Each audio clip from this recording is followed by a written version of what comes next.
আজ আমরা প্রমাণ করব, আজ আমরা সমাধান করব উদাহরণ 2 নম্বর, প্রথম অধ্যায়ের উদাহরণ 2। প্রমাণ করো যে কোনো চারটি ক্রমিক স্বাভাবিক সংখ্যার গুণফলের সাথে 1 যোগ করলে যোগফল একটি পূর্ণবর্গ সংখ্যা হবে। তো প্রথমত আমরা ধরে নিচ্ছি যে স্বাভাবিক সংখ্যা চারটি, ধরি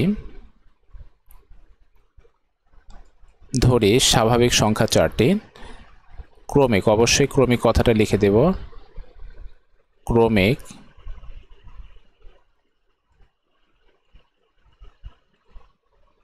স্বাভাবিক সংখ্যা চারটি, ক্রমিক স্বাভাবিক সংখ্যা চারটি। তারা কি? একটা হচ্ছে এক্স, আর একটা হচ্ছে এক্সটা একটু বাজে, একটি হচ্ছে এক্স, আর একটা হচ্ছে এক্স প্লাস 1, আরেকটি হচ্ছে এক্স প্লাস 2 এবং আরেকটি হচ্ছে এক্স প্লাস 3। আচ্ছা, এটা কেন, তাই না? আচ্ছা, আমরা যদি একটি সংখ্যা লিখি, কয়েকটি সংখ্যা লিখি 1 2 3 4 5, এখানে একটু ভালো মতো লক্ষ্য করলে দেখতে পাবেন যে প্রতিটা সংখ্যা তার পূর্ববর্তী সংখ্যা থেকে কিন্তু 1 বেশি হচ্ছে। 1 2 হচ্ছে 1 থেকে 1 বেশি, 3 হচ্ছে 2 এর থেকে 1 বেশি, 4 হচ্ছে 3 থেকে 1 বেশি, এরকম কিন্তু সামনের দিকে এগিয়ে যায়, তাই না? যেহেতু স্বাভাবিক সংখ্যা। ঠিক তেমনিভাবে আমাদের এক্স হচ্ছে আমাদের ছোট্ট একটি সংখ্যা যা আমরা জানি না, সেই এক্সের সাথে যদি আমরা 1 যোগ করি, তাহলে এখানে তো 1 থেকে শুরু হয়েছে, আমার স্বাভাবিক সংখ্যা কিন্তু কোথা থেকে শুরু হবে সেটা কিন্তু বলা নেই। এটা হতে পারে 49 50 51 52, হতেই পারে, তাই না? যে কোনো জায়গায় থাকতে পারে স্বাভাবিক সংখ্যা, কিন্তু সেটাকে বলা হয়েছে অবশ্যই একে অপরের ক্রমিক থাকবে। তো আপনি যে সংখ্যাটাই নেন না কেন, অবশ্যই কিন্তু x plus 1 x plus 2 x plus 3 এইভাবেই কিন্তু সামনের দিকে এগিয়ে যাবে। তো এই পর্যন্ত এটা দেখলাম আমরা। এখন আমরা যেটা করব সেটা হচ্ছে প্রশ্নে কি বলা হয়েছে। প্রশ্নে বলা হয়েছে এদের গুণফল, এই চারটি স্বাভাবিক সংখ্যার গুণফল। তো আমরা প্রশ্ন মতে আমরা কাজ শুরু করে দিই যে x into x plus 1 into x plus 2 into x plus 3, এইটা হলো চারটি স্বাভাবিক সংখ্যার গুণফল। এটার সাথে কত যোগ করতে বলা হয়েছে?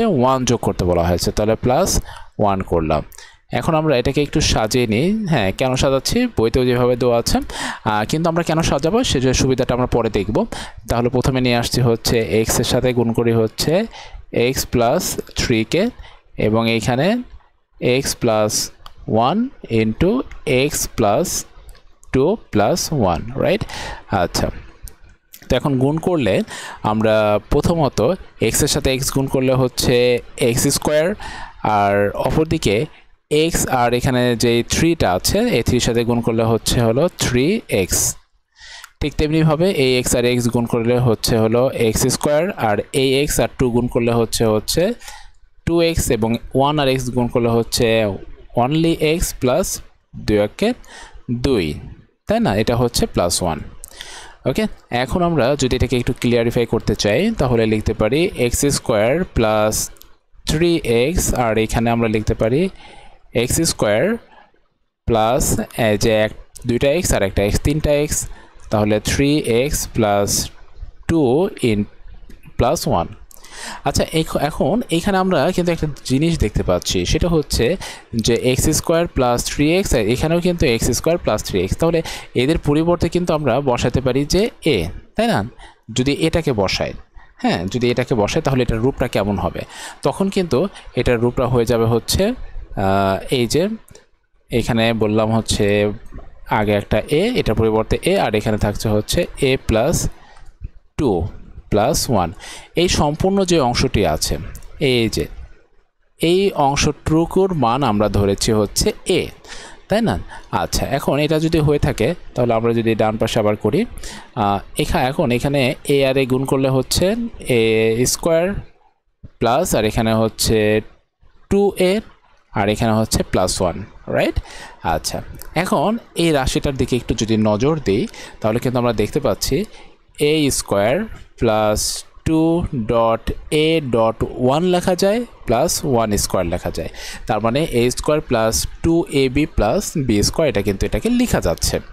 এখন এটা যদি হয় তাহলে এটা হলো a আর এটা হলো b, তাহলে আমরা লিখতে পারি a plus b whole square, right? হ্যাঁ a plus b whole square, এখানে বি যেহেতু 1 আসছে, হ্যাঁ a plus b whole square.